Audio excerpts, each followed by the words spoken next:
Hey everyone, it's Christine. Welcome to this bonus episode of your favorite hormone podcast, hopefully, hormonally speaking. I'm here today to talk to you about mindset. And so, this is something that plays a huge role in your hormone health and in your health overall. It's something I talk to all of my clients about. It's something that I focus on in Hormone Breakthrough Blueprint, which, as an aside, is happening again this January 2023. And if you want to be the first to know when the doors open, actually, if you get on the wait list, you're going to know before the doors open. We're going to have a pre-launch just for those people on the wait list who are going to get a really good deal. So if Hormone Breakthrough Blueprint is something that you're interested in being part of, it's my 12-week signature hormone program.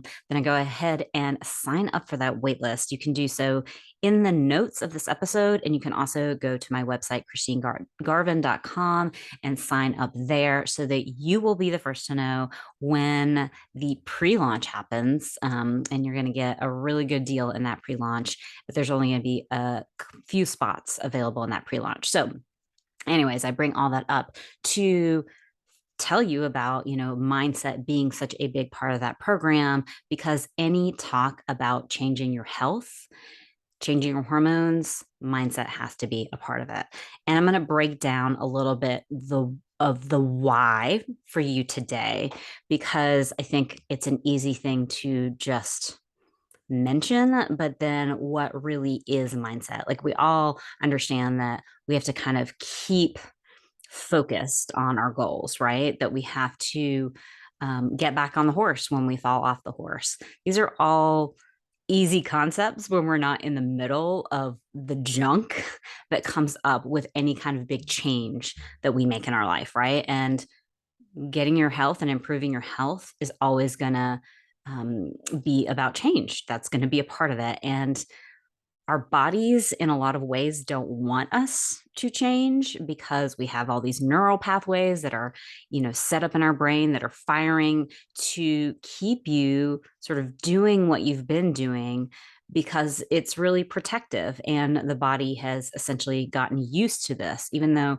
there's these underlying components of the body being very unhappy with where things are. And sometimes I think about a little bit as a body brain battle, although they're also working hand in hand together, right? Because we're in this sort of, okay, I know I want to change this mental idea of, I see things being different. I know things can be different. I want things to be different.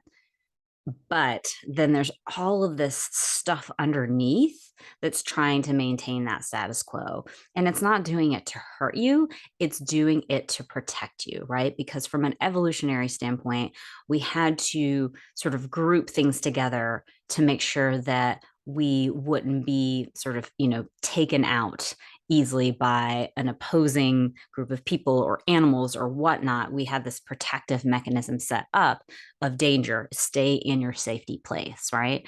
And so there's always going to be resistance to change that comes up. And I guarantee that resistance isn't going to come up when you first hear about, oh, I'm going to start, I'm going to do this program and I'm going to like learn so much from the program and I'm going to change so much from the program and everything's going to get better. That's when your resistance is way down here, right? Because it's this sort of future tripping thing. But when you start actually doing the work, that is when the resistance comes up big time. And this is where people, I don't like to use the word fail, but where they fall off and don't get back on. So, first of all, you have to understand you will fall off no matter what changes that you make, whether that's in your health, that's your work, that's with your family, any kind of changes, you will fall off of that track at some point, and that is okay. Acceptance around that happening is so key, and understanding that that is going to be part of the process. And the goal is always to just bring yourself back on and not fall off and say, you know what, this is what always happens. I always fail. Nothing ever works. Nothing ever changes, right? We get caught up in that mentality. And here is sort of that protection mechanism in our bodies kicking in to keep us in that place. So we have to learn how to override that, right? We have to understand the bigger picture, the bigger why of what we're doing, coming back to that why. And here's a few points that I wanted to share with you today to sort of help you in that process.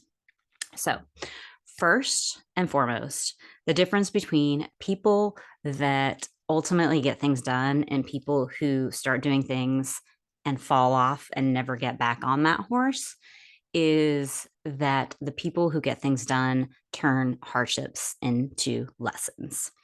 And this is a really tough one to even talk about, right? Because I 100% believe that we have, victims, that we are victimized at different points in our lives, and that is true and valid and should not be um, just piled on or not believed or just saying, oh, get out of your victim mode. I think there's too much anger put towards people that are in victim positions. There are the, pick yourself up by the bootstraps kind of situation. So I always hesitate to talk about victimization because I think we can fall into that arena.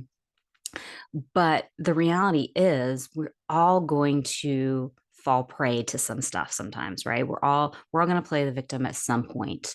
We're all going to have a lot of excuses come up to not make the changes. And these are very valid excuses. I, work with clients all the time who, I mean, someone in their family passes away, or they're getting a divorce, or, their mom broke their leg and they have to go fly out and help her. I mean, there's always reasons to kind of take you off course, right?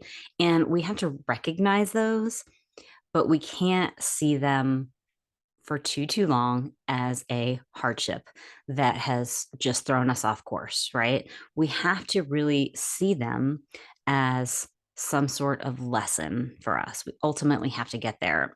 And the more that you practice this, the faster it will happen. And I'll just, say me case in point. So when I had my surgery that, went wrong, and then multiple surgeries after that, and ended my career. For any of you that haven't heard the podcast before, it was a very traumatic thing that happened, in 2018, when my first surgery on removing a fibroid went wrong. But I had luckily gotten to the place in my life already where I was able to pretty quickly see that this was something that could get me ultimately to a better place in my life, right? I had so many people say, I would be so angry if I were you. I would just be pissed and would not, be able to do anything. I'd probably just like lock myself in my house and just be very, weighed down by this hardship. And I certainly went through a lot of emotional processes. Like, don't get me wrong, there was so much fear that I had to work through.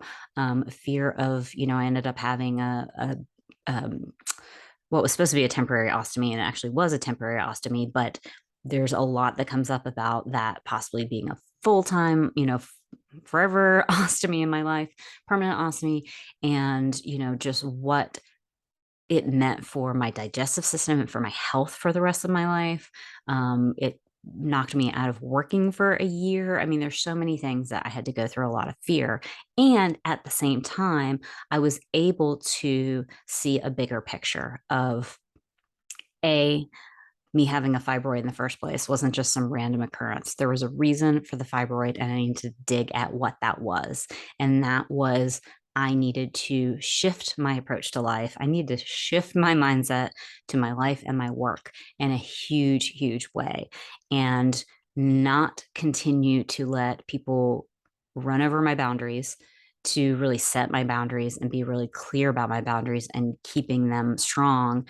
And also, to limit my stress, to really bring down my stress, which setting those boundaries and keeping them has been the biggest component of that, right?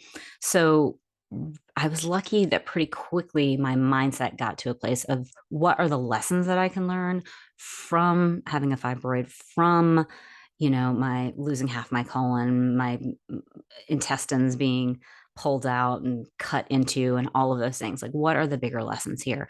And really, it was okay, this next phase of my life of really supporting women with their hormones so that they don't have to have a big fat fibroid grow, or they can make a bit different choice if they have a big fat fibroid that grows.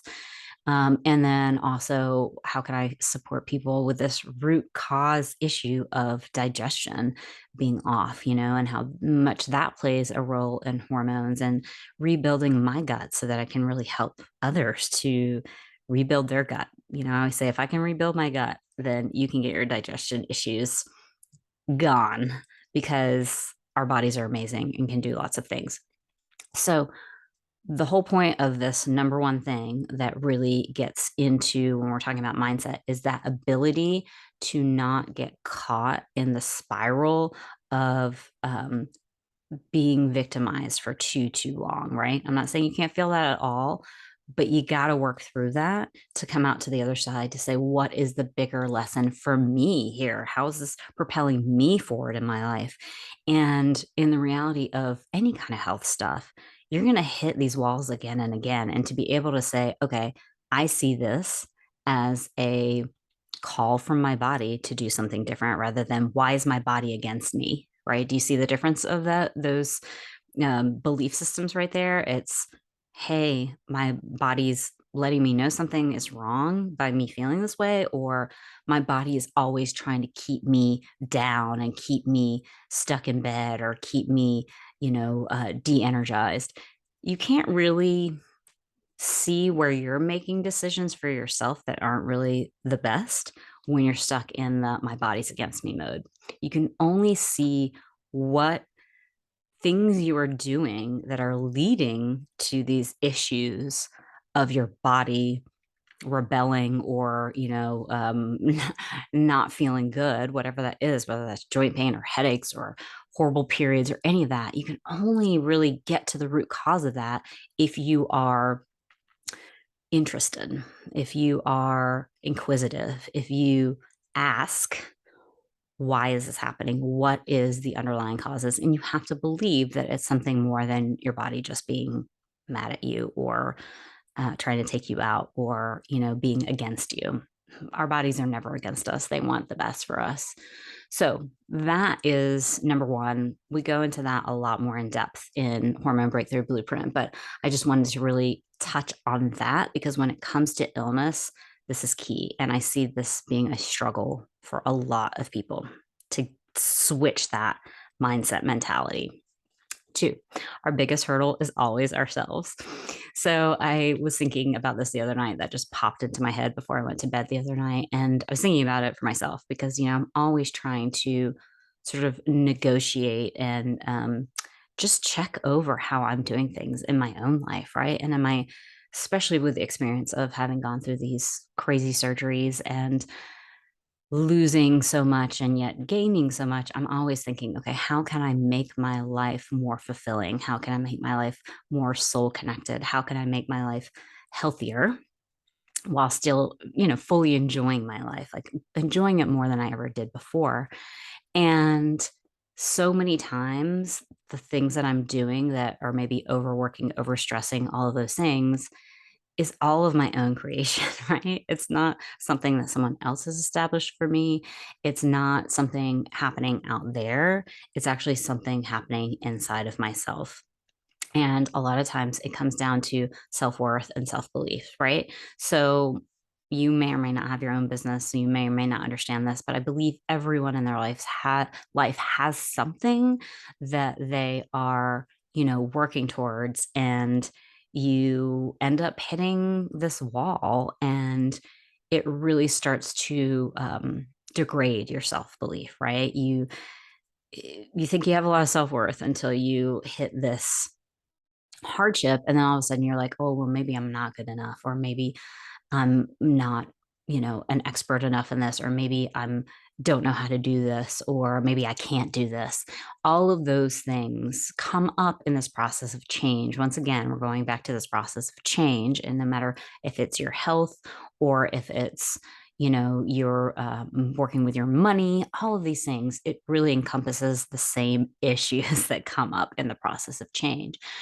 And without a doubt, our biggest hurdle is ourselves. And so you have to really be able to start to catch yourself in that self worth dynamic that might be coming up that you may not even realize. Like, for example, I was telling a friend of mine who's also a colleague just about, stepping into a different role in my work and how I was telling my clients about this. Things are shifting for next year, which I will tell you all about soon. I'm taking on minimal clients because that is where one-on-one clients, because that is where we do the best work when there's just, the focus is able to be really on this dedication to your health for a year and me really being by your side in this process, right? And really getting clarity on where you want to go and being able to stick to that. And, I was telling my colleague about this and I was like, yeah, I don't think any of my current clients necessarily will want to do that. And then I thought, wow, I just stepped in my own way, like setting up this belief system of none of my current clients are going to want to do that. So I'm not even going to offer that to them. I'm just going to say, oh, if you want to continue working with me, I would never just drop my clients. Then they can continue working with me in the way that they have. But then I was like, why can't I offer them the opportunity to take their health to the next level? Because I had this idea about them and myself and our relationship and all of these things where I was like, wow, there it goes, right? I am being my own biggest hurdle, even as I'm making these changes. So you really have to start to be able to catch yourself in the act of self sabotage, because that's really what it is. And within that, you have to remain open to what can be instead of shutting down things before they even happen. So, really, the biggest lesson in the ourselves always being our biggest hurdle is to stay open every day. You have to work at staying open every day. Stay open to the possibilities, stay open to the good things that can come instead of the bad things that can come. And don't even judge what's going to come, just stay open. All right. So, number three is being in your power. And this is something that wherever we're struggling, it can be really hard to feel embodied in a powerful place, right? And by embodied in a powerful place, I mean sort of stepping into the ideal of who you want to be, of who you can be underneath it all, or who you already are underneath it all. It can be really hard when you're feeling like shit, when you are struggling, in your family life, or when you're struggling in your work, or whatever it is that you're struggling in your life. Sure, feels hard to feel empowered, right? And to be in your power. But the reality is, in order to get there, we have to fill ourselves up with that feeling. And there's lots of different ways that you can do this, right? And so I'll just share some of my favorite ways. So I like several good podcasts that remind me of my own power, that remind me that I'm the one that's going to be getting in my way. Nobody else is judging me in the way that I think that I'm judging myself. And that so much of what other people think about me is very different than what I think about myself. I don't need to concern myself with what other people think about me. I just need to stand in what I ultimately know about myself underneath all of the doubts and fears and all of that, right? So standing in that powerful place, listening to the podcasts that support that. I know a lot of people are in the true crime podcasts. I'm not saying that that's a bad thing, but I would say in your day, get some good positive ones too, right? Things that build you up. It does matter what we listen to, it matters what we take in. You can either be building up or tearing down, right? So build up. I also believe in, doing energetic work. And I just talked about this last week in the webinar that I did on energy healing supports. But, primarily I love EFT and I love AIT. That's the form of therapy I actually do with a therapist, and really clearing out the junk that comes up, because I definitely definitely know that the issues are in our tissues, and we got to move that trauma. We got to move those old patterns out, right? That are based on old trauma. You don't need it anymore. You got to do that so that you can step into your power and stay in your power. I just heard this the other day and I really, really, really like it, because I'll be honest, I struggle with affirmations. I always, I've learned about affirmations many, many, many years ago, and it always just has not felt true to me when I speak them, especially when it's some big, audacious goal, which big audacious goals are what we're going for here, right? Whether that's in your health, in your work, with money, whatever, big audacious goals. And whenever I'd speak it, I'd be like, yeah, I don't, your brain's like, it's full of shit. That's not really like when you say, I have 6 figures in my bank account. Well, I'm looking at my bank account, it doesn't have 6 figures. So that's a good story. That's what your brain's saying. So I heard this on a podcast the other day and I loved it. And I've been using it ever since. And wanted to share with you because I think it may resonate for some of you that don't also get much from affirmations. And there is some studies that show affirmations actually don't work very well for that very reason, right? Because our brain is kind of overriding things. So, what this podcast, see, learning good things from other podcasts, positive podcasts, what this podcast was talking about is saying, instead of saying, I am this, say, I am an energetic match for.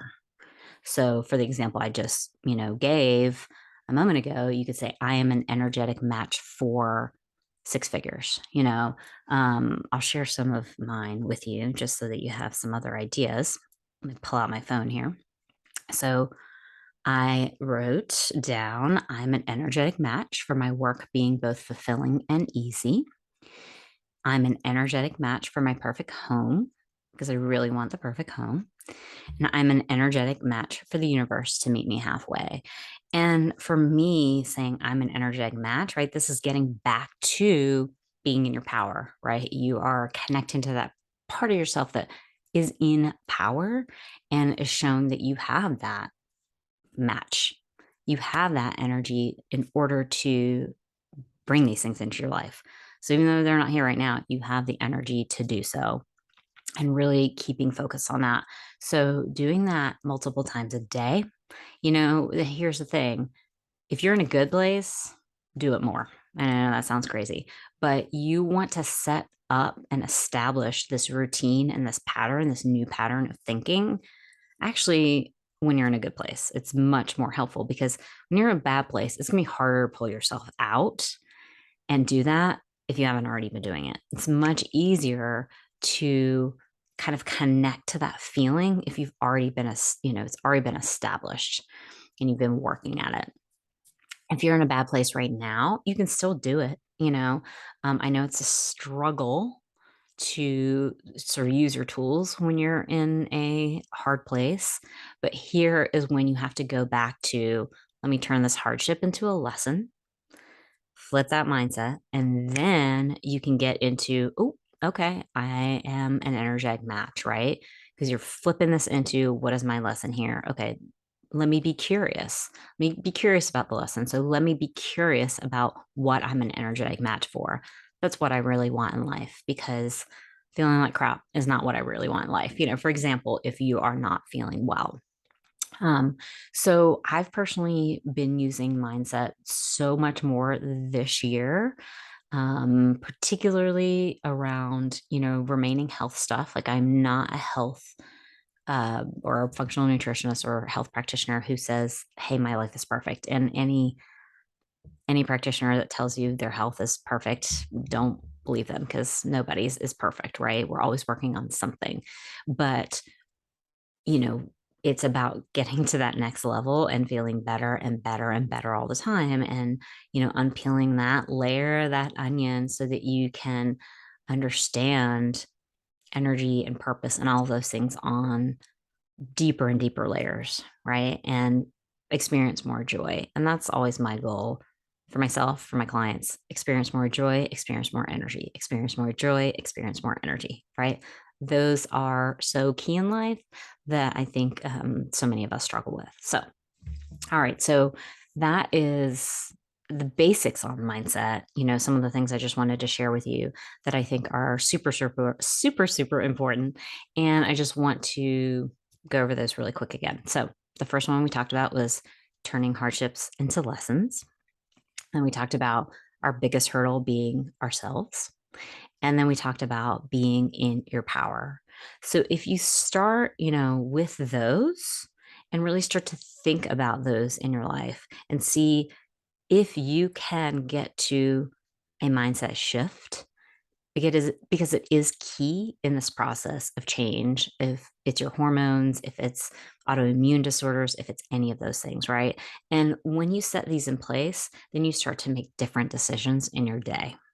And that is what's key to the bigger changes. So some people say to me, I can't believe you've been off gluten for, I think it's 2008 when I went off gluten, but it was a process that became a part of me because I essentially asked myself, is this worth it to continue eating this food when I know it doesn't make me feel good, And I don't backslide on it because it was this deep process of shifting and changing mindset around that food, right? So I don't feel like, oh my God, I wish I could eat gluten. I mean, every once in a while I'm like, oh, a croissant might be good. I'm sure there's places you can get gluten-free croissants at this point, but it's not an issue because I went deep into the mindset piece without even realizing it at the time. But asking myself these questions was a huge part of that. And so then it is just a reminder that we can change. We can let go of foods that aren't supportive for us, and that may not be gluten for you, but maybe it's some other food. And it may not be good for you for the long haul. It may be a period of time that you need to let it go. But I also, at the same time, having let go of gluten, there's other foods that I was like, no, no, no, no, no, I can't have for a long time that I recognized a different relationship with. That it's like, oh, no, actually, these can come in sometimes and be fine and be even supportive, right? But I had to get clear on my health goals and the truth and being honest with myself and being within my power around all of that too, right? So that is the basics of some mindset work. And as I mentioned before, we really go into both trauma support and mindset work in Hormone Breakthrough Blueprint. I will put the waitlist link in the notes, and you can also head to my website and check it out. And by the way, over the next couple of weeks, depending on when you're listening to this, you're going to see some new changes on my website. I've been working with my marketing person, Alex, on really overhauling the website. So hopefully it will be cleaner and easier to navigate, and you can figure out everything where you need to go more easily than what has been true up until now. So very excited about that. And I will definitely let you know when it is launched. One last thing, if you have a moment, can you leave us a good little review, a 5-star review on Spotify or Apple podcasts, because it really makes a huge difference. And I'm so, so appreciative of all of them. I read them. And so if you can take a moment to do that, I give you mad props and thank you a lot. One last thing, we are having a holiday mindfulness challenge. If you don't already know about this, this is happening via Facebook group and also through our newsletter. You can sign up for that. I'll also put that in the link in the notes, and it's on my website. If you go to my website, it's top of the website, and this is going to be November 7th through the 11th. It's a free challenge. We're going to get you mindful and keep you staying mindful through this holiday season, which I know is so tough for so many of us. I'm going to keep that stress down, going to keep that mindfulness up. It's going to be great.